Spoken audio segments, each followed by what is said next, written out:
to the MoxStars podcast. I am Menace, one of your hosts, and I'm here with Rampage.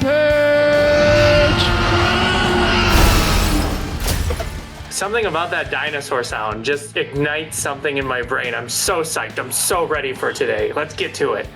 And we've got Annihilator.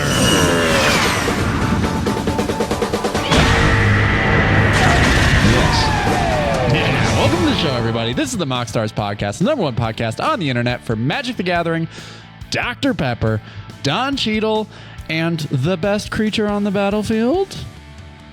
We're going to learn. If you'd like to support the show, you can do so by finding us on YouTube, where you can like, subscribe, and ring that bell for more notifications. You can also find us on all podcasting platforms, where you can leave us a 5-star review to make us look super duper cool. You can also support us on Patreon by becoming an official Pepperhead. For $3 a month, you become an official Pepperhead. Have your name turned Dr. Pepper Red on the Discord server. Support the show. You can also join the MoxStars fan club on there if your taste buds do not favor the nectar of the gods. You can have your name turn what would we say? It was Squirt Green. Squirt Green. Squirt Green, the exact opposite of Dr. Pepper. Yes. For some reason, that sounds way more gross. I think it's the word combination and mouthfeel of the word squirt and green. Yeah. It shouldn't be a color associated with squirt. Yes. If your squirt is not clear, something's wrong. It's not carbonated. It should be. I don't know. It should be weird. water colored. It should not be colored. Soda colored. Squirt is not. It's in a can because you don't want to see it. Oh, yeah. Our supporters, we love you. We thank you so much. Mac Owen, definitely Jeremy, Mono Greg, UWP Court, Will Rule, Ryan G, Adam, and Person. And never forget our MoxStars Hall of Famer, Reven Lift. Thank you all for your support. Today, we're jumping right into it. There is a piece of drama.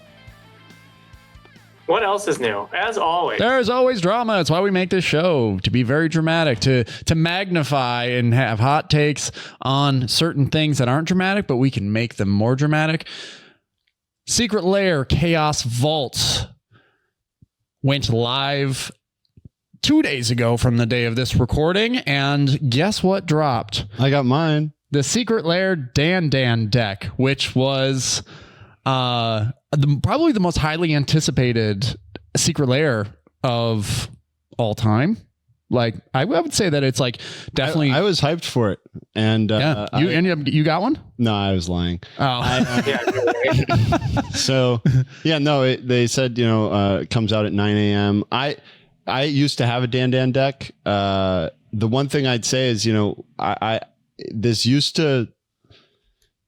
there was some issues with the format. It wasn't terribly balanced. I know you don't think it's balanced at all. Yeah. They did update the original creators list in making the Secret Lair. They took out some of the more clunky, weird, older cards. I saw some different cards in the list. And they put in some newer cards. They updated the land base, and they put in some cool one-offs that like Days Undoing, which really I think will change. Metamorphose was different, I feel like. Oh yeah. Like they changed the list, and I think it does look a lot better. I think it looks beautiful too. I think they did a really good job. I love the DCI swoop. I love all of the retro borders. I thought that the full card art is great. Why was this not print to demand? Yes. Here's the thing is you want more people to play this now Wizards of the Coast recognized format, and you want it to be everywhere. You want people like at MagicCon, like busting out the DanDan deck. Yeah. Like it's one of the best ways to just one-on-one on the off the cuff, like on the fly, just be like, hey, do you want to play a quick, bust out the DanDan deck? You want to play a quick game? Mm-hmm. Like easy peasy. These games fly by. They're usually really interactive, and the format is a lot of fun. There's a reason why this deck got printed. Like this is kind of a sleeper cell within Magic. The only people who really know about this really have played it and are, this harkens back to Wizard Tower, which is Judge's Tower. Sorry, I said Wizard. Yeah, this is foreign to me. I'm not sure what that is. So this is kind of a variation of that, which Judge's Tower is similar to DanDan, where you have a shared library. Yeah, I built one of these once. I actually still have most of the cards, but the idea is you only include cards that have really technical rulings and very like tricky interactive plays. You share a graveyard, you share a library, and your opening hand is 4 cards, and you have lands in the command zone. You have one of each tapped allied like tap land. Yeah, you sure. have one of each basic. And so you have to choose what you're playing, but you don't lose by life. You lose by game infractions. Oh, okay. So like, So a game action can cause a game infraction, like for the opponent. Like you can't. There's rules to it. I'm probably going to not hit all of them. This isn't the episode of Wizard Tower explanations, so No, sorry. totally fine. But I'm saying this DanDan was inspired and partially created by the creator because of this format, which was all about like, hey, let's get into a technical one-on-one game where it's more about like controlling the same resources and really trading resources, like a really good mid-range game where we only draw, one card a turn. Okay, I'm going to do this to this thing. Oh, you put down a new threat. I'm going to put down a threat, or I'm going to remove it. And that's what DanDan does really, really well. The Judges Towers are really fun because they're up to the players what cards get included. But this has had a pretty uniform list that they really did spend some time updating for this, and they do want people to play clearly. I think it's a great teaching tool. It's a really fun teaching tool. The benefits of DanDan go on, and I think at MagicCon the last time I was there, this is how I was introduced to it. Was, we were waiting for a table to play Commander. It was me and another person, and we're just like, he's like, hey, I got a DanDan deck, you want to play? And I was like, never played, let's give it a shot, and it was fun, except I got my cheeks clapped literally every time because the game it is unbalanced. I'm hoping that these changes to the list help balance it out, but yeah, the drama that ensued with this list being so highly anticipated is that I got on at 9 a.m. At 9 a.m. when it went live, I put it in my cart and I got into the waiting room. Same, yeah. 39 minutes was my wait time. And then I saw it immediately drop down to like 29 minutes. Yep. And I was just like, sick, right? Never a good sign. So I saw it drop down to 29 minutes. I'm like, okay, sweet. I will keep my eye on this because it's dropping fast. So I keep my eye on it, and it's pretty true to the 29 minutes because it gets to be 9:30, and it's like, hey, you've waited your line, your turn in line. Like, go to checkout. I go to checkout. It's already sold out. You know what my wait time was? What was yours? I had an hour and 54 minutes. Jesus. But the thing is like it immediately started clocking down because people just realized that like, well, there's no fucking shot. Yeah. And like that happens with it. So Ticketmaster uses the same queue system. And what happens a lot with those is like the tickets come out, people get in line, they're in the queue. And the only point in waiting when your queue time is like over half an hour, because the tickets won't be there. Right. They're gone. But some people assume because their wait time is longish that the tickets are gone and they leave and your time goes down. Right. And then some people get to it and the actual price is maybe not something they're willing to pay. Unfortunately with this, because the price is set. So it was $100. It was very reasonable. Yeah. For what you're getting, it was reasonable. In terms of reprinting and value of the cards, is this 100% worth $100? You're paying for art. You're paying for the art. You're paying for the reprint. You're paying for the packaging. You're paying that it's all put together nicely for you. Yeah. If you were to buy all of these cards individually, it would come out to a little bit less than that. It would come out to about $70. Got this really cool deck box. But it looks beautiful and it's really well done. And, again, it's just one of those things where some of these secret lairs, they're still in stock months later. Nobody really wants the Fallout one. It's just going to sit there forever. The TMNT ones have not a single TMNT one has sold out. No one's going to pay them. The thing that's weird is they can't seem to stick to one way of doing this. That's the thing that's so strange is that I'm not plugged in. I'm not on Twitter. I'm not on Reddit. I'm not on any of those things. I'm not on TikTok.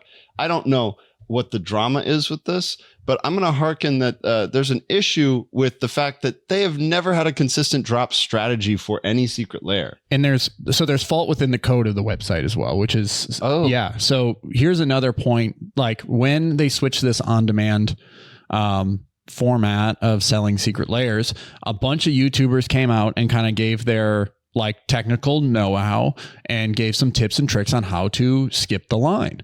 And those, I'm not sure if that code has been repaired or not, but it is an issue with high demand secret lairs is that people will, there was one guy who said, if you add something that's not part of the countdown to your cart and then go to checkout, and then it says, do you want to add anything else to your cart? You can add the thing that's just dropped and then check out with those two things. Like that was something that was happening for a long time. Oh my God. That's how we sell TMNT then. Yeah. You just put the TMNT in your cart and then you go and I'll add DanDan. Yeah, exactly. That was a loophole for a long time. And I'm pretty sure they fixed that one.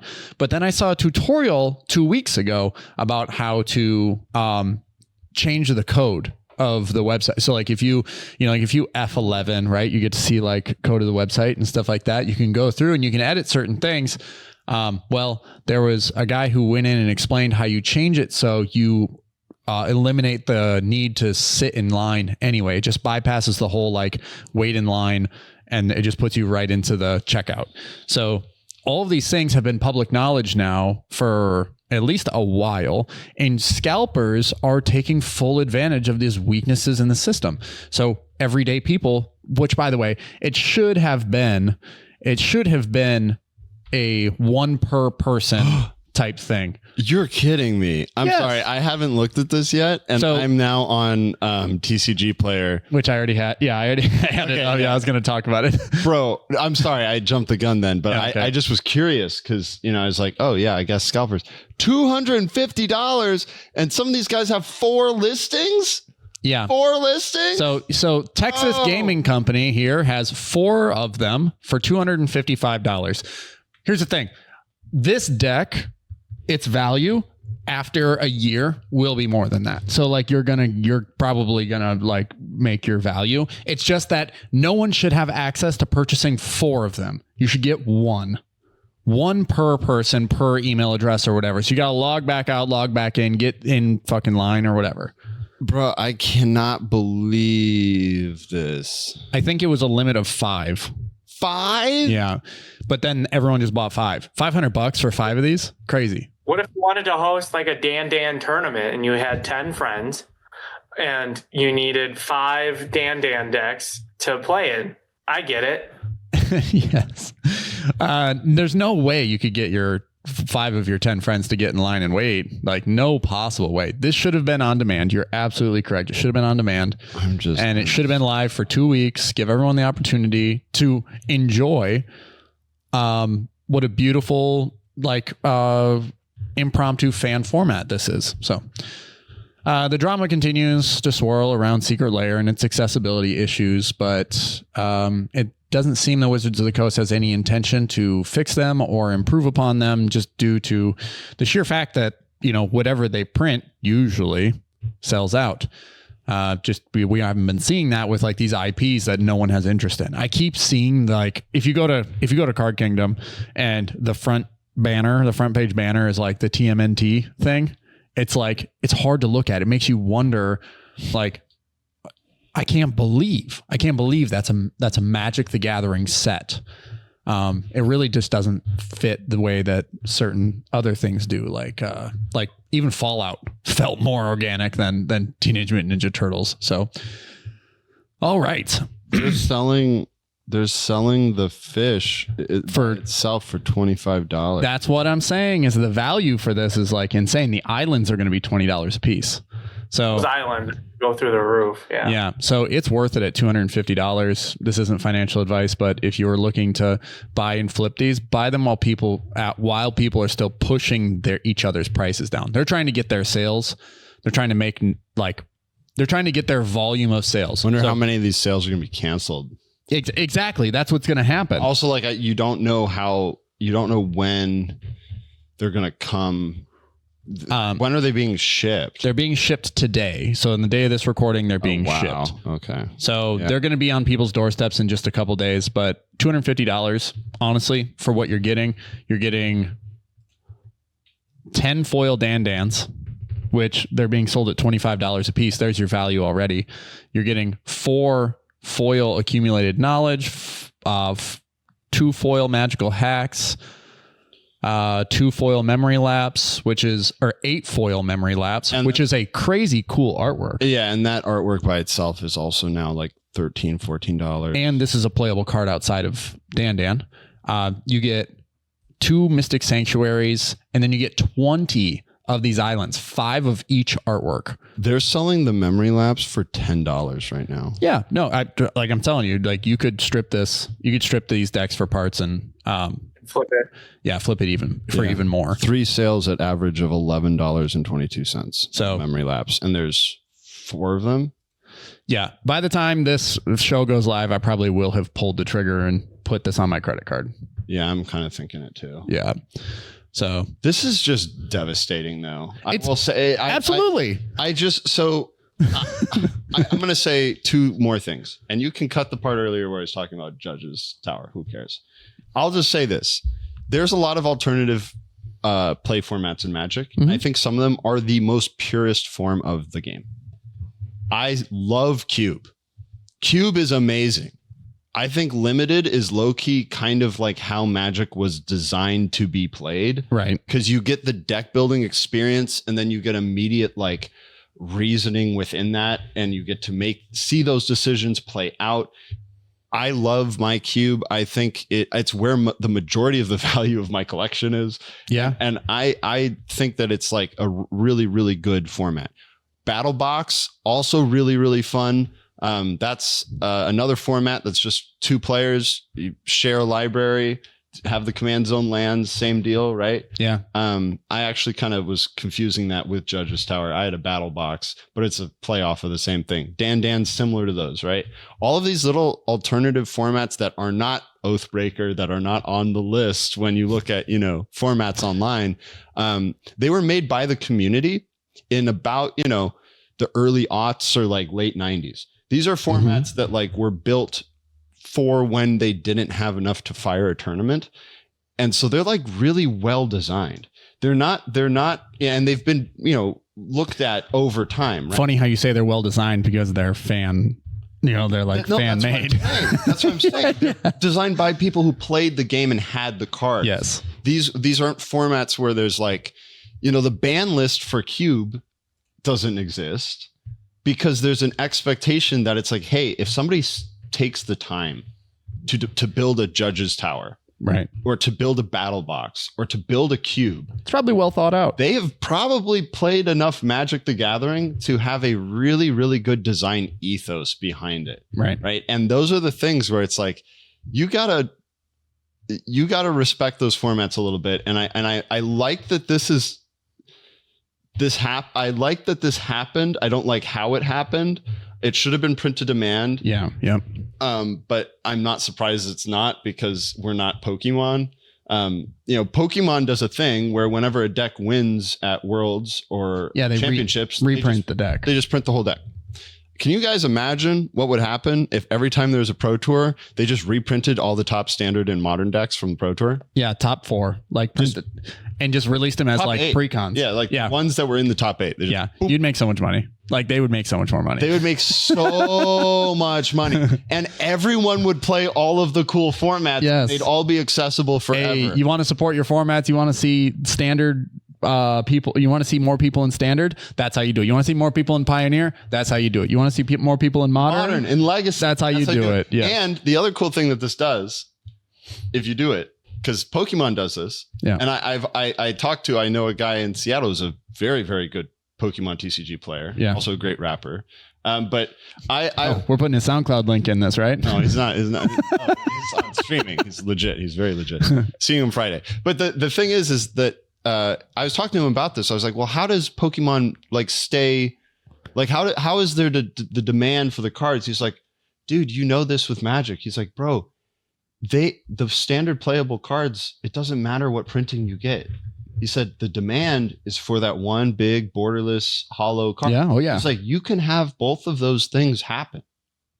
Mm-hmm. You don't need to have just it printed in the standard set to have that demand for those special printings. Right. You can have those will go up if you reprint the normal printings like crazy. I think that Wizards of the Coast should have taken notes from their Challenger deck series because they put very valuable Commander reprints in there, like Stomping Ground and a few of those things, and just been like, oh, okay, so these sell to Commander players just because we put in high quality lands and Commander playable cards. If the value of the cards is above MSRP, the product will always sell. Yes.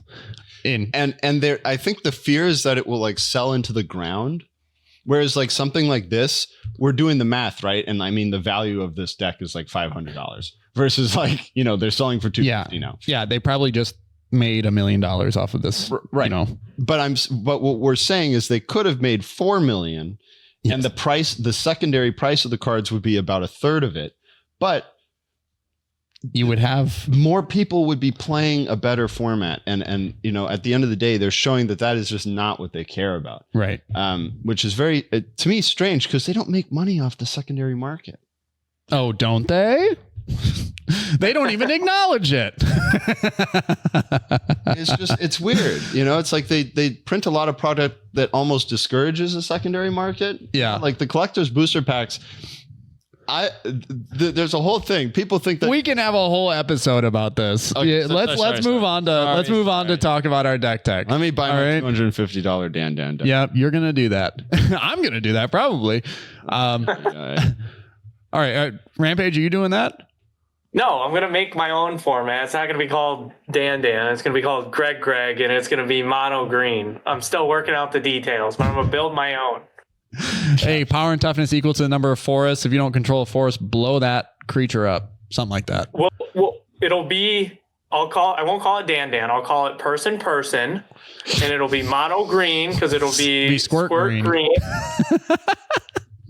I think this has legs. I got to find the right creature because I like the format of DanDan needing that creature there. Yeah. Okay. So in this DanDan deck, there's also Capture of Jingxiao. There are two. There's only 2 printings, and the cheapest you can get one is for $13. So hey, there's value. All right, today we are talking about Sauron, the Dark Lord, doing a bit of a deck tech here. Bracket 3 Buster. This is a deck that Annihilator and I have worked on, and after running through enough reps, we've felt comfortable bringing it to the table today. So Sauron, the Dark Lord, 3 and a blue, black, red Grixis legendary avatar horror. Now this was like the big baddie. Not necessarily the most valuable card to come out of Lord of the Rings, but definitely the big baddie, the villain of, Lord of the Rings, of Middle-earth. So ward, sacrifice a legendary artifact or legendary creature. Whenever an army you control deals combat damage to a player, the ring tempts you.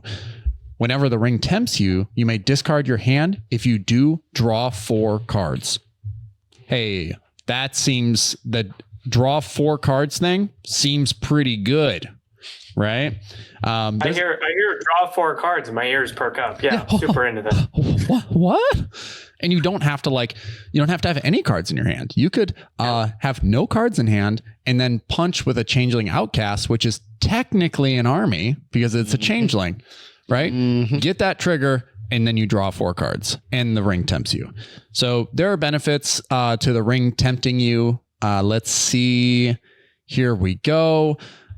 The first trigger gets you, your ring bearer is legendary and can't be blocked by creatures with greater power. The second trigger says, whenever your ring bearer attacks, draw a card, then discard a card. Your third trigger, whenever your ring bearer becomes blocked by a creature, that creature's controller sacrifices it at the end of combat. Your fourth trigger, whenever your ring bearer deals combat damage to a player, each opponent loses 3 life. So it incrementally gets more and more powerful, and it's a mechanic outside the game that cannot be interacted with. So it's pretty great. It's really unbelievable as you see it tick up throughout the course of the game. So we wanted this to be a bracket 3 buster that sort of can control the game, but also build a board state that is very flavorful. It's refined, yet has its weaknesses. But right out the gate, we talk about these 1-mana creatures. We got Changeling Outcast for the benefit of being an army, and then also being a wraith, as you'll see when we keep going down through these creatures. But it being an army sort of lends to Sauron's ability, because whenever you do something, or whenever an opponent casts a spell, you amass orcs 1. So it's an orc army. So whenever you amass, you're going to put the counter on the Changeling Outcast. Because you control an army. The amass ruling is very weird. If you were to control and amass 1 zombie, when you amass orcs 1, you're going to create a separate orc army that puts a counter on it. So, sure about that? I think so, right? Yes. No, I'm pretty sure you amass on the zombie and it becomes an orc zombie. All right. Well, our listeners out there, with your rules, crazy, makes no sense. Yeah, with your rules verification, we are. Please leave a comment down below if you know the correct ruling. Orc zombie. I have the ruling here. Amass always has a creature type with it, be it zombie or orc. When you amass, when you already have an army, that army gains those subtypes. So when you have a deck that has amass cards from war and loader, you will a lot of times have a orc zombie army token, which will work well with the war amass payoffs that care about zombie tokens and build them a little bit more efficiently than the orcs amass abilities. Wow, Gavin, nice work.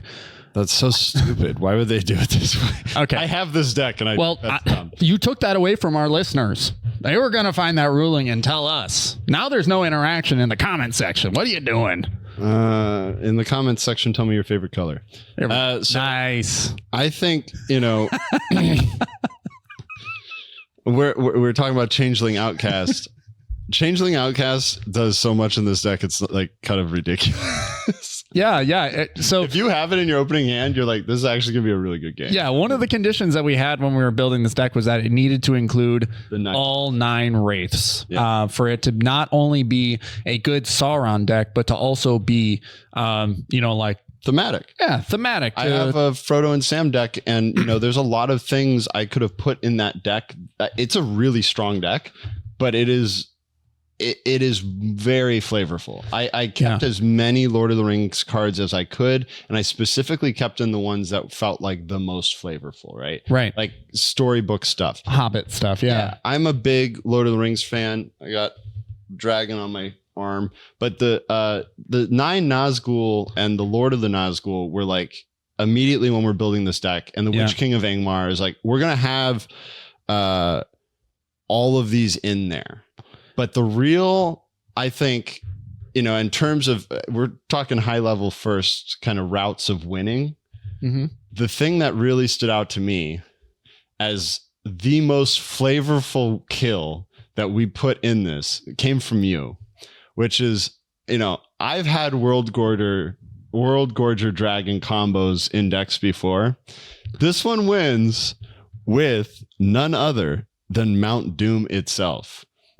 Yes. Literally the most Lord of the Rings big bad possible kill is we will kill everything, remove it all from the game, bring it back, Mount Doom explodes, dragon comes back, everything goes away, Mount Doom explodes, dragon comes back, everything goes away. It's a crazy way to kill the table because it's so thematic you almost can't even be mad about it.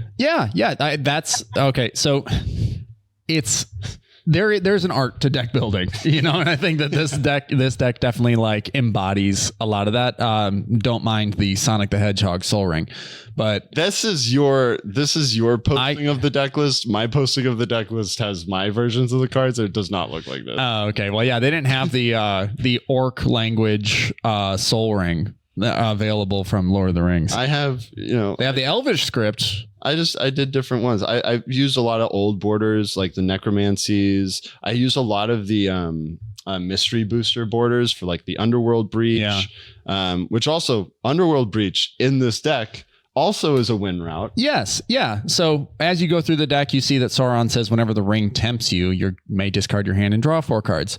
There's a very interesting line with Underworld Breach and a, relatively unknown underplayed card in this deck called Birthday Escape. Mm-hmm. So Birthday Escape says for 1 blue mana sorcery, draw a card, the ring tempts you. So you, with Lotus Petal, with Underworld Breach, you go ahead and you start this loop of casting Lotus Petal, casting Birthday Escape, and now you can rip your whole library. You can so it's a pretty neat little interaction, but you just keep drawing 4, discarding all of them. You draw 5 technically, and you discard all of them, and then you just keep rolling and rolling and rolling. We also have some of my favorite reanimation effects, which are also very thematic for Sauron and the armies here. We have In the Darkness Bind Them, which is not reanimation, but makes all your Nazgul much scarier and makes you a lot more Nazgul. You do not have to top out at 9 Nazgul in this deck. You can have a maximum of 13 with no copy effects in this deck, which is pretty nasty. Then that's not even counting Black Market Connections, which also makes you Nazgul. Yes. But Chthonian Nightmare, we have Necromancy. We have just some incredible reanimation packages that are really effective, really strong. You can instant speed with Necro, right? Like with World Gorger. So a lot of the times what you're doing with this deck is early game, you want to have some ramp because it is mana intensive. This deck also eats away at your own life total like nobody's business. Typically, I've played this deck maybe 6 times, and I've given it a couple goes. And you've given it a couple goes. Every time I've played it, when I've won, I've been at like sub 10 life. No, it becomes like this very delicate rope walk because you play cards like Descent into Avernus, which one of the games I've played with the deck, I got Descent out on turn 2, I think. And then I was just like, all right, baby. And then turn 3 was just explosion. And then turn 4 was Sauron. And it just the game started to run away, but then giving everyone else 6 total treasures in that process. Not great. Okay. So Descent into Avernus can definitely be the double-edged sword, but it definitely helps get you there, which the idea is that when you get there with Sauron, you are unstoppable. Like that, he is so unstoppable and so hard to remove that you continue to amass. There's sack outlets removed. Yeah, no, he just sticks. I've never I'm not. That's not hyperbole. I've never had him removed. I think the only time I lost him was due to like somebody cast like a wrath effect. Yeah, that was it. I mean, there's no other way. Like nobody's targeting him. There's truly no way to target him. No, there is. It's just people aren't going to do that. Yeah, no, you're sacrificing your commander usually to just to target it. So the deck is very thematically on point. Changing Outcast, Ragavan to help you get off the ground early, Ledger Shredder to help get off the ground early, get some card draw rolling. Orcish Bowmasters here is honestly just for theme. It doesn't do enough in this deck. It really is kind of a disappointing game changer in the deck. It just feels really wrong to not include it because it does efficiently amass orcs. Yes, but it truly, when we're playing the deck, it looked like this list looks really spicy. It looks like we're trying to do like some sort of subtle cEDH nods with some of the inclusions, but then you see that there's literally 9 Nazgul.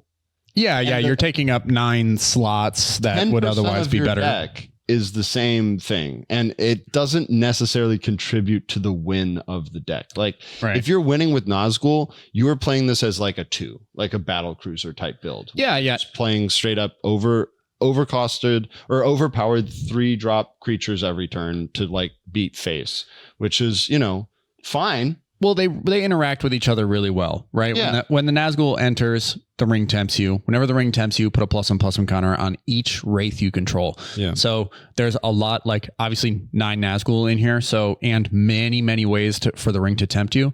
So you just get this, like, you build these massive bodies if the game goes into turns 5, 6, 7, 8. So if there is like a control element somewhere present in the game, the deck can grind value just by creating big bodies. I did have a question as it relates to the game plan for this, because there's a lot going on. You mentioned earlier making sure you get enough mana to cast the commander to play the game, but also there's like a combat damage sub theme, but also there's this World Gorger combo, but also there's this orc. It's kind of a mess. It's kind of a mess. Chasing thing you're liking to do, So is it just kind of like wait? Are you accumulating resources? Are you doing control magic until you're ready to pop, and then it kind of all happens at once? There's this weird thing that happens in bracket 3. Yeah, depends on your hand. In bracket 3, everyone's sort of like, if you're not doing a lot or not presenting threatening options, if you play a Nazgul on turn 3 and you go, well, that's my turn. And, sure, people will just overlook you and say like, oh, he's not doing anything. There's truly like 3 routes to this deck, and one of them is that. One of them is like, it's not even control magic. It's in the early game. You're going to get punched in the face. You're going to maybe play out some Nazgul, maybe play out like an Ornithopter or like some very low key ramp effects. And then maybe you like draw like a Cabal ritual or a Pyretic ritual, right? And then suddenly you can play your commander and then start really building resources. It's once you start being able to pitch your hand that this deck goes from like lower bracket 3 to higher bracket 3. Yeah. So it's once you start that digging process, because once you start the ring tempting you, it happens like 1 to 2 times a turn. Yeah, you're going to be drawing a lot of cards. It's designed to be very thematic. If anyone's seen Rings of Power, that you see Sauron's rise to power is very slow and incremental and calculated. You sort of have to put your mind, put yourself in Sauron's shoes for a second and really devise how you're going to stand on top of the other 3 players over the course of time and developing your game plan. So establishing like long-term board state effects, like dropping the Jet Medallion early is awesome because it really helps you build or reduce costs when your deck is so high in value. But making 2-drop Nazguls is far more efficient. The one card that stands out is the dominant threat for the deck is actually Shieldred. And then we have a bunch of sack outlets. We have Warren Soul Trader. So if you're able to land Sauron and your opponents are casting a bunch of spells or storming off or whatever, so Warren Soul Trader becomes a really great sack outlet. It's pay 1 life, sacrifice another creature, create a treasure token. So Sauron triggers, amass 1, sacrifice that orc when the next trigger goes on the stack, create a treasure, create another orc, pay a life, sack that orc, create another treasure. You can sort of create mana out of nowhere that's somewhat permanent. So, and then you also have Ashnod's Altar and Phyrexian Altar. So there are these like ways to, as your opponents are casting spells, you're able to create mana to be able to respond. There's 13 instants in the deck. There's 7 sorceries. The problem with the deck when we first started playing it was that there wasn't enough removal. We figured that the Nazgul being Death Touch would be, enough board state to keep people away from like pressuring your life total, but the deck pressures the life total itself. Yeah. So also, I would say off of that, there is still one edit I would make to this list, and that's I don't like Stern Scolding. Hey, it's thematic. It's thematic, but it should just be Force of Negation. Yeah, and we need the Palantir of Orthanc in here. Yeah, we should have Palantir. Palantir instead of I would almost cut one of the like Ashnod's or something. Lame. All right. Yeah. So the design is to climb the ladder slowly and methodically. And then once you drop your Lord of the Nazgul, if you developed the Wraith, or like the Wraith win con, whenever you cast an instant or sorcery, create a 3/3 black Wraith creature token with menace. Then if you control 9 or more Wraiths you control have base power and toughness 9/9 until end of turn. So it's honestly pretty rad. It becomes a one-shot kill because, it just, you're rifling off. You can rifle off 20 instances. Well, and you have stuff like Chain of Vapor too. Yeah. That you can just keep it going. Yeah, with the high mana value of the deck, you have to sort of keep your interaction low to the ground. Yeah. So an offer you can't refuse, Chain of Vapor, March of Swirling Mists, Stern Scolding, Strict Serenade, Swan Song. In general, that is a very, very strong. I know, like in cEDH, for a lot of our listener base, right? Like they're used to the average CMC of their deck being like 1.2 or something, 1.5. But the thing is when you're playing like a 3, it is really nice to look at your curve and think like, okay, my threat density is all really high in this deck. If all of my interaction and all of my board building pieces are lower than that, I'm typically going to be able to play through the route that I want to. Right. When you have a lot of like big splashy, that's I think the thing that a lot of 3s really fall into is like, oh, well, I'm running Farewell. It's like, okay, that's 6 mana though. So like if your board, if all of your removal is big flashy stuff or like stuff like Sholdred or whatever, where it's like you're kind of counting on getting to there, or you're getting to a place where you can play the removal because you have something built up, you're a lot more fragile than you think, and you're not going to have those linear gameplays like this, which really do escalate the power of a 3. Right? Because this has 4 win cons. It's got the Dual Caster Mage, Molten Duplication. It's got the Necromancy or Animate Dead World Gorger. It's got just Beating Face with Nazguls, and it's got the Birthday Escape with Underworld Breach.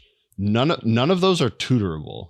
Yeah, no tutors in the deck other than Ring Sight, which gives you 1 card. The thing is even with the birthdays, even with the Birthday Escape, it's not even a win con. You're just drawing and discarding a ton of cards. You're giving yourself so much more information. That will get you the World Gorger. Yeah. So it's one way to get there. If you guys are unfamiliar with the World Gorger loop, if you've never played it before, in combination with Animate Dead or Necromancy, what happens is you cast that spell, you target World Gorger, World Gorger comes in and it attaches to it. World Gorger will then exile all permanents you control, so including your lands. So you tap all your lands in response, that trigger goes off, World Gorger stays, everything else gets exiled. Or right? Yeah. No, World Gorger tries to stay, but the Animate Dead falls off, so it goes back to the graveyard. They both. Yeah, or Necromancy. Yeah. They both fall off, and so the World Gorger goes back to the graveyard. And then all of your permanents rush back to the battlefield, including the Animate Dead or Necromancy. So then you just retarget the World Gorger Dragon, and then you tap all of your lands in response to the trigger of everything leaving again. And so you have this bouncing of Animate Dead, Necromancy, or World Gorger Dragon, and then you generate infinite mana by tapping your lands in response. Now you do that. The key point there is that when the World Gorger Dragon goes on the stack to exile everything on the board, that's when you remove it with your interaction you held up. So then when it leaves, the return trigger goes on the stack next, resolves, there's nothing to return, and then they exile their whole board. That's how you do it. See, I knew there was a way to get around it. So we had this discussion at one point. I don't know if that works. Yeah, it does. Because because it 100% works, because the trigger to exile everything goes on the stack, right? Oh yeah. Oh, so that's when. Okay. So yeah. Okay. He leaves, and then the trigger to return everything goes on the stack. Everything returns resolves first, but there's nothing to return, and then the exile everything thing goes on the stack, and then everything leaves. Yeah. Hey, team, how do we feel about Electro Duplicate over the Molten Duplication? Just because it's got that fun little word of flashback on it. It works from the grave. This is a card I actually really like, and thought was underrated when it came out. Electro Duplicate, come on, baby. Internet work. Where are you at? It's 3 mana or 4 mana? 3 mana and then 4 to flash it back. I see. Yeah. So a little bit harder to deal with than Molten Duplication, but for this, when we're discarding our hand and drawing 4, feels pretty safe not having to rely on the Underworld Breach. Yeah, this is from Foundations. Really great card, and you're right. It's probably better to work with that when you're running through like the Birthday Wish stuff. So yeah, that could be a fun, just like it's adjacent, an adjacent move. I don't think it's worse. I don't think it's necessarily better, but yeah.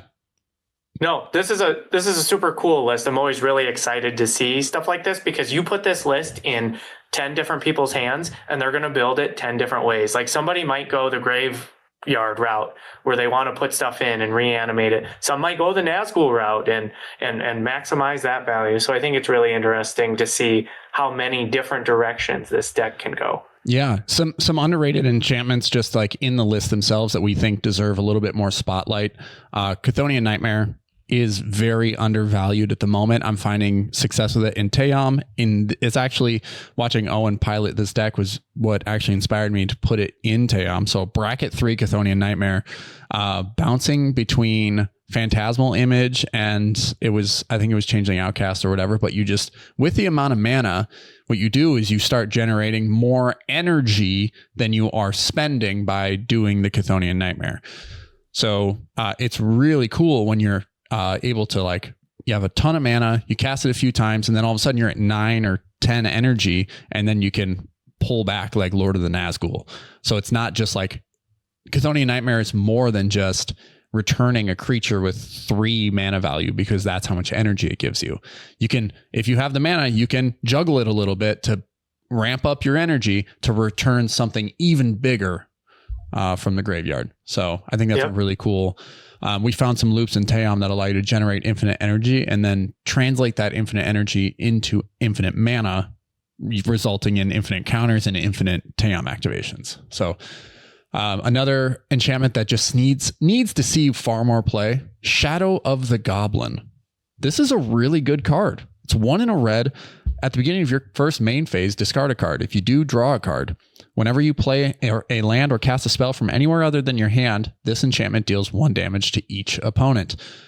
So really love this just because it allows you to get through cards a little bit quicker during each of your turns. In bracket 3, this actually is pretty good card velocity. But then whenever you play a land or cast a spell from anywhere other than your hand, dealing the 1 damage, it's not something to just overlook all the time, especially as you look to run an Underworld Breach combo. You can then cast Birthday Wish, and then Birthday Wish is then your win condition. You just keep casting it, and you roll through your entire library, and then kill the table with Shadow of the Goblin. And then that's pretty much it. Those are the 2 that I really wanted to like call out as like spotlight cards that are doing more for. They do a lot for this deck, but they can do more in other decks. You just got to give them a chance. See their ceilings. All right. Once again, Staff of Completion making an appearance. Yeah, we really like Staff of Completion here at the MoxStars podcast. It does a lot. It does a lot, pays life, and this deck just chews through life, so might as well have it in there. That's where all your life is going, into the Staff of Completion. Yes. I found. Often. Yeah. All right. If you have any more questions, or if you want to see the deck list, you can find it in the description below. You can leave a comment. You can join the Discord server, jump on there, ask us any questions you might have about Sauron. If you've built a Sauron list and what you've seen with your list, we just had a deck building powwow in the channel discussion, or the deck building Brew Buddies, about like Teom, and then also with Kumena. So Sauron is a welcome conversation over there as well. Today, we asked ourselves a question: what creature, if any, if you had it just itself on the battlefield, would be the best creature, bar none? And this was an interesting topic brought to us by Rampage. And I think that your first choice, and in our show doc, you wrote, why is it Nezahal? And if it's not, you're wrong, or something. Nezahal. Okay. Yeah. So let's pull up Nezahal real quick and see. For 7 mana, you get a legendary Elder Dinosaur that cannot be countered It's a 7/7. No, you have no maximum hand size. And whenever an opponent casts a non-creature spell, you draw a card. But then you can discard 3 cards, exile Nezahal, return it to the battlefield tapped under its owner's control at the beginning of the next end step. All right, explain yourself. So sticky. So I was having a conversation at a LGS, and we kind of like posed this question. This question came up in conversation. What is the best single creature to have on the battlefield? And the way we posed it was kind of like, in any situation, this is the safest one. And we ran 99 simulations, and in 98 of them, this won us the game. You know, this was the one we were the most psyched to have. Is this like the simulation of like one Goku versus 100 Homer Simpsons? It's like the Exactly. it's like the Minority Report, or what is it? The what's the old 90s movie with Tom Cruise? Or Yeah, I think it's Minority Report, right? Yeah. He's like looking into the future. It's all Nezahal. It does a lot, man. But like, I don't know, it's so safe, right? In that scenario I posed, where it's the one creature you get on the battlefield, it's card advantage, and it's card advantage that's going to stick around. It's very difficult to do with. This can kind of bleed back into a previous discussion we had with mirror form targets. Mm-hmm. Like, could you imagine one of these as a mirror form target? Any of the cards we're going to talk about today, getting into this discussion, how excited you would be to mirror form something like this. And I think Nezahal is just the best because it offers you cards. Your opponents play the game, you win. If you mirror form this, you're about to sacrifice your whole board. Yeah, this is a legendary creature. Sure. Yeah. In fact, I bet most of ours today are legendary creatures. Probably. Yeah. But it is, if you're able to spark double this, like if you're playing Nezahal and you're not playing spark double within the deck, like, what are you doing? You need 2 of these. I don't think you need 2. Yeah, I think one is enough. It's super strong and something that offers a lot of advantage, but I don't want to make a statement for why that's the best. I want to open the discussion up to, what do you think? What are some creatures you've had on your mind? Like your one main big bad thing you would love to have?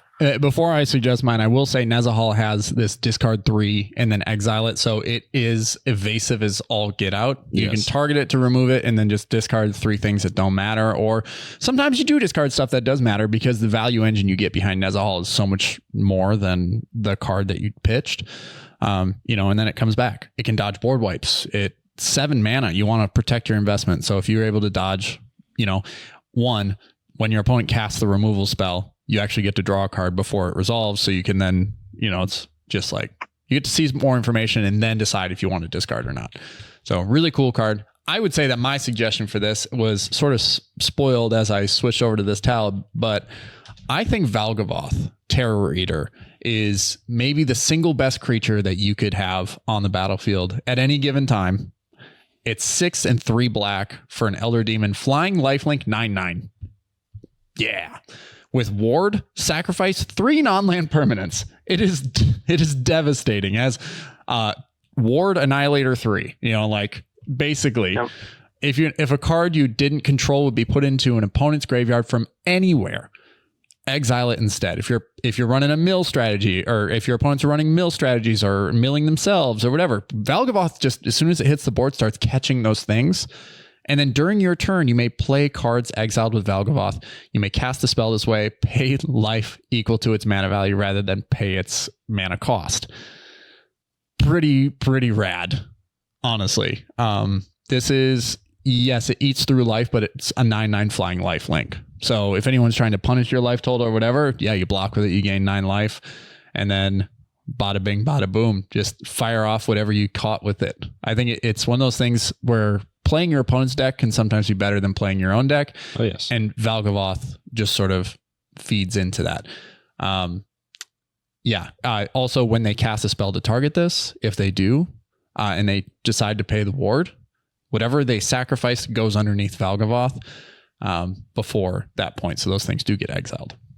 And the spell actually gets exiled upon resolution as well. Yep. So, but it's a great pick. I mean, it's for all the same reasons we were gassing up Nezelhall, right? Sticky. It might as well have hexproof. Yeah. And it's advantage. And now you're gaining life. You got a flying life threatener that supports its own strategy. Yeah. Facilitates its own. As long as you don't spend more than 9 life in your turn, you're actually net positive, right? So it's a sweet reanimation target too. I don't think I've played against a single person running this as a commander though. No. Huge mistake. Yeah. All right, Annihilator. I mean, you guys are talking about playing your opponent's decks or your opponent's decks helping. You're talking about ending the game. What if the end was promised? You know, what if it wasn't like, oh, we might end the game. It's like a promised end.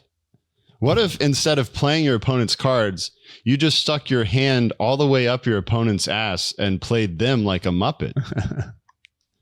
These can all happen for the low price of 13 mana, which is often on sale for as much as 6 mana.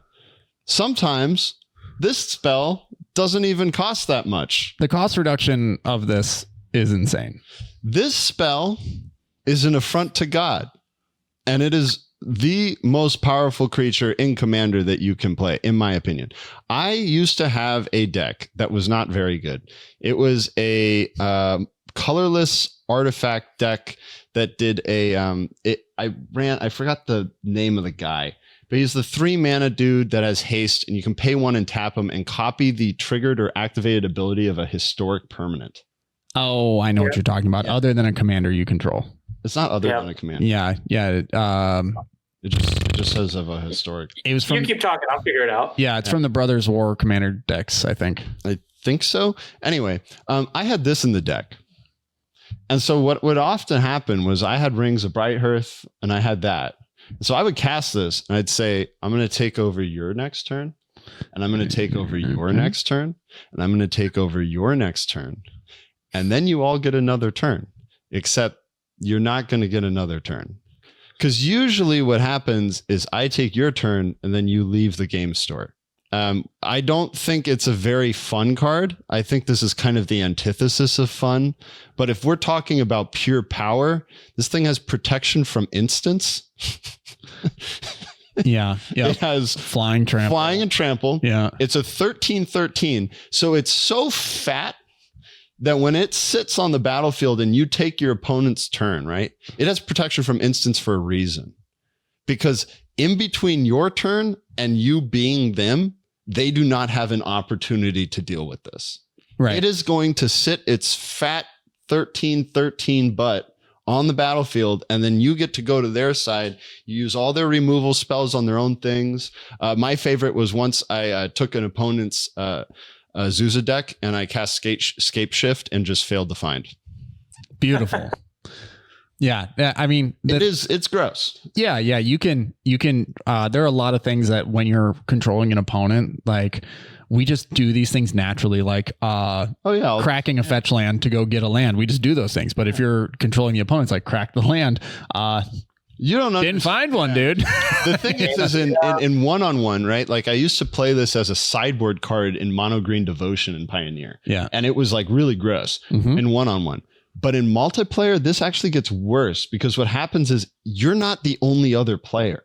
You can make them swing out in every direction. Yeah. And you can make sure that the creature that you need to die hits Emrakul.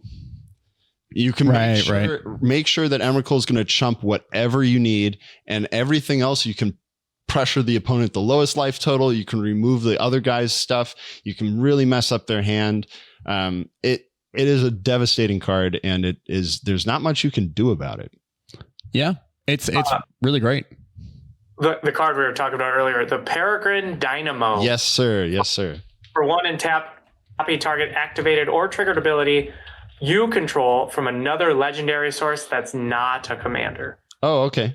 Yeah. Aha! I never read that last part because he was the commander. So it just kind of never. Yeah, it's never relevant. I never even thought about it. It was like, oh yeah. But yeah, you just copy this. Yeah. Emrakul, the Promised End. This is from Shadows over Innistrad? Yes. See, Eldritch Moon. When you're talking about the single strongest creature, my brain just says Aeon's Torn. but that's banned in Commander. Yeah, it mostly banned in any format that it existed in for a long time. Yeah, it got unbanned in Modern. I can't remember. No, it's still there.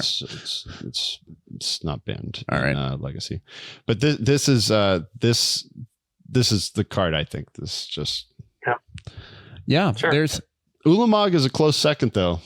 Ceaseless Hunger is pretty great. Oh yeah. Exile Their 2 library. permanents on cast, and then it's just an indestructible exile the top 20. Yeah. Yep. Truly a terror. Yeah. We do have some like honorable mentions, some more cards thrown on the list. Rampage, what else you got? Perun. Whenever your opponent casts an instant or sorcery, you draw a card. Heck yeah. Again, just reacting off of your opponents playing the game. A lot of value in if I just get to have it on the board, I'm super psyched to avoid the pip. Yeah. I've watched this single-handedly take over commander like games of cEDH. Yeah. Like it sits on the board. A lot of cEDH is very non-creature instant or sorcery heavy. Yeah. So as counter wars begin to happen, it feeds your hand. It provides you with interaction since it's blue-red. You're already in those colors. So awesome. That's deflecting SWAT and Fierce Guardianship colors. And then whenever you draw a card, deals 1 damage to any target. It's board control. In cEDH, a lot of the board state is now more than ever creature based. So you can snipe dorks, kill bowmasters, do all these things as before they're able to get off the ground and present a real danger to you. So Niv Mizzet's insane. I'm glad that we had Hullbreaker on this list too. Yeah. Let's get into Hullbreaker horror. Hullbreaker. Hullbreaker is we took it out of Glarb. It's still in Helga of my more competitive commander decks, the frogs. This usually when this card's out, the game's kind of over. It offers a level of protection that is really difficult for anyone to get through. Sorry, I just wanted to give it the best artwork I possibly could. Don't want to look at this Furby. It's truly a horror. This makes me really unsettled. No, it's very fitting. It's very fitting to the name. It's truly a horror. But yeah, I mean, when this is out, you functionally control the game if you're in like a really splashy deck that just has flashy stuff. It has flash itself too, so and it can't be countered when it comes out. It's got to come out. It always comes out because the flash can't be countered. It sticks, hits the battlefield. It doesn't have protection itself, but the big thing is anything you cast turns into a remand, and that just it allows functionally controls the board. Yeah, it allows you to sort of I think the most powerful effect, obviously, in its ability to bounce.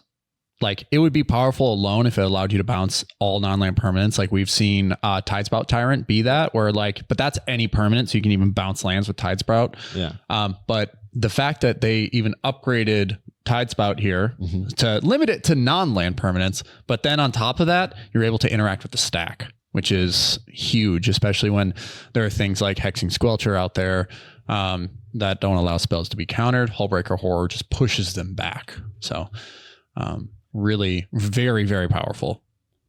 Some other honorable mentions. The Atali brothers, I think, are important. We can talk about Primal Conqueror or we can talk about Primal Storm. Yep.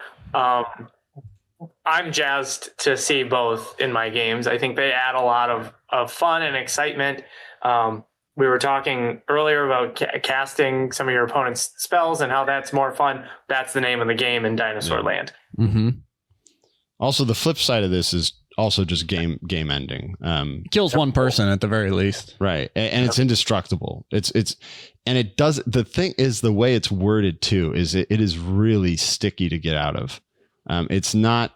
It doesn't have infect. It doesn't have any of those things. It just says when it deals damage, they get those. They get the poison counters. Yeah, that many. One card that is sort of contentious, but also justified at a much lower cost than anything we've mentioned so far. Yeah. True. Displacer Kitten. Honorable game changer. Yeah, this should be. Yeah. This should be something they throw on the game changer list for the next update. We talked about some of the other ones, like the single best card. If you could only have one card, what would it be? That's not how any game of Magic works. There's always other stuff.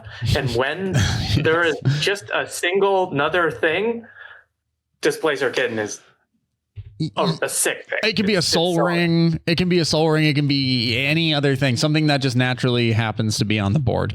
ETB effects. Yeah. They're in every color and every variety. So Displacer Kitten runs away with games. Not only does it allow you to repeat effects or untap artifacts that you can tap for more mana, it also provides evasion for itself. So it's not any other non-land permanent. It's up to 1, so it can hit itself to dodge things like Lightning Bolt, Path to Exile, Swords of Plowshare, some of the more common pieces of removal in the entire format. Unfortunately, cannot dodge board wipes. And the last one I think we had mentioned as an honorable mention from Annihilator, Oko, Thief of Crowns. Maybe not our commander brains did not go here. It's not a creature. True. Fair. Yes. A permanent, non-land permanent. It's, as a non-land permanent, it is a very effective one.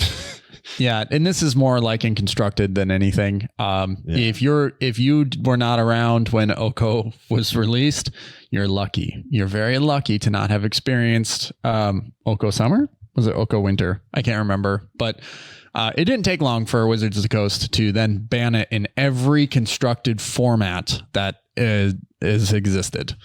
Look at the abs. It's obviously summer.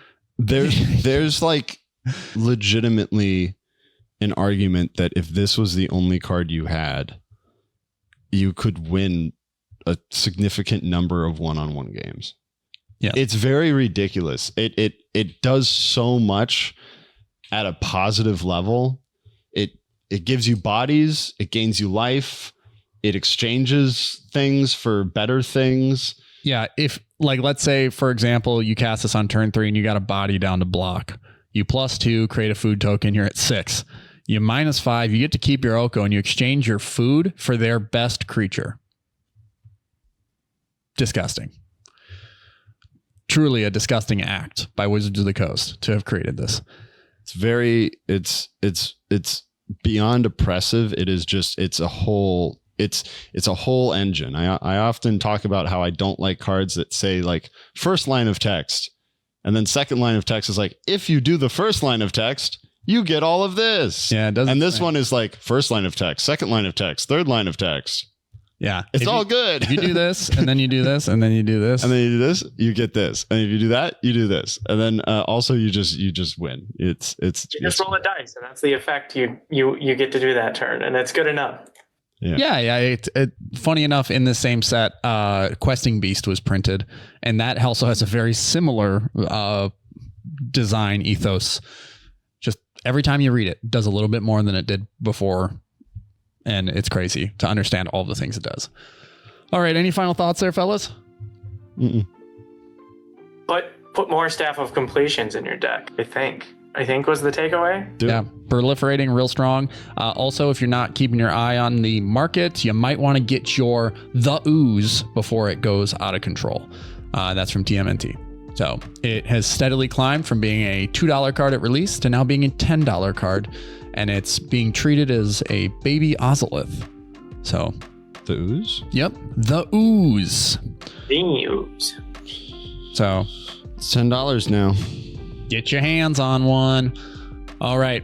This has been the MoxStars podcast, the #1 podcast on the internet for Magic the Gathering. Dr. Pepper, Don Cheadle, the best creature in Magic the Gathering that you could have on the board at any given time, and Sauron the Dark Lord, bracket 3, Buster Decks. If you'd like to support the show, you can do so by finding us on YouTube, where you can like, subscribe, and ring that bell for more notifications. You can also join our Discord server, contribute to the conversation, jump in there, throw any deck list you want in there. And if you want feedback or you want need some help or just some opinion on what it's all about, you can also support us on all podcasting platforms. So you can leave us a 5-star review, make us look super duper cool. You can support us on Patreon. by becoming an official Pepperhead or MoxStars fan club member. Support the show for $3 a month. Have your name turned Dr. Pepperhead or Squirt Green on the Discord server. And we also have an Etsy store, which I neglected to mention at the top of the store, but we do have an Etsy store. Check it out. All of the sickest tokens are available here, and good news on the way. I just got confirmation that they'll be delivered in the next few days. We will be updating the store with our food token, our zombie token, our goblin tokens, and more more treasures. I got more treasures in stock, and I got more monarch tokens in stock. So there'll be even more options for you to select. And be sure to drop in and purchase the sickest tokens on the entire market. They're the coolest ones out there, I promise. All right. This has been the MoxStars podcast. Thanks for listening, and thanks for staying to the end. You are awesome. Peace. Peace. Oh, that's a sick belt you got there, Brandon.